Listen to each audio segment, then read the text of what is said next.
some big breaking news which is coming in from Karnataka's Game of Thrones. Well, Karnataka's fight for Satta has only intensified. DK Shivakumar, the Deputy Chief Minister, all set to reach Delhi today officially for a personal visit, a personal event.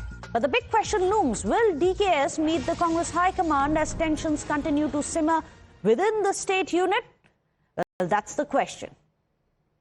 Well, that's the big breaking news that we are getting for you. Just yesterday, you had season 2 of the Breakfast Diplomacy, where DK Shivakumar had hosted Chief Minister Siddaramaiah for breakfast. When he was asked, he did admit that yes, there is a planned visit to Delhi. Let me go across to Neha Hebale, who's joining us live from Bengaluru. Neha, what do we expect from DK Shivakumar's visit to Delhi? Is it going to be really personal in nature?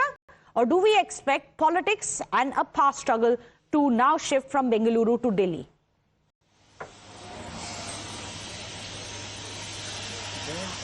Well, Meghna, politics in the state of Karnataka has always been so uncertain, much like the weather, that it's only once the Deputy Chief Minister actually lands in Delhi that there would probably be some clarity on that. Well, his team here has confirmed to us that he's going there on some private engagement. But given that KC Venugopal, of course, is in Karnataka right now and the Chief Minister is meeting him, is this some sort of a push now from the Deputy Chief Minister to meet the High Command as well? Or his efforts, rather, is, of course, a question that remains unanswered. What we know is that there is a cabinet meeting that's scheduled tomorrow and the Deputy Chief Minister would have to return by then.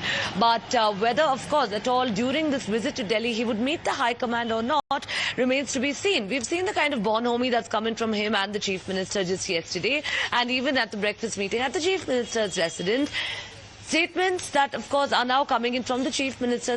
Statements like politics isn't permanent. Statements like, whenever the High Command decides, DK Shivakumar could be the the Chief Minister. Statements like these, of course, now not really letting one not read between the lines here. But even in Mangalore this morning, when we had KC Venugopal landing at the airport, we saw how the Deputy Chief Minister's supporters, in fact, went on to scream slogans, went on to gherao him, saying DK, DK. We heard those chants as well. Satish Arkeoli's statement also, of course, in fact, that came in earlier in the day that said that change is inevitable, whether it's 30 months, whether it's earlier. All of these, statements, these developments now indicating that there could possibly be a change of guard. But, of course, it's probably only the Congress High Command now, as and when they decide, that there would be some clarity on this. Well, it's interesting that you say that politics changes as quick as the weather in Bengaluru. Well, weather changes every season. When's the next season going to be ushered in? Well, we'll have to wait and see. Meanwhile, more breaking news coming in.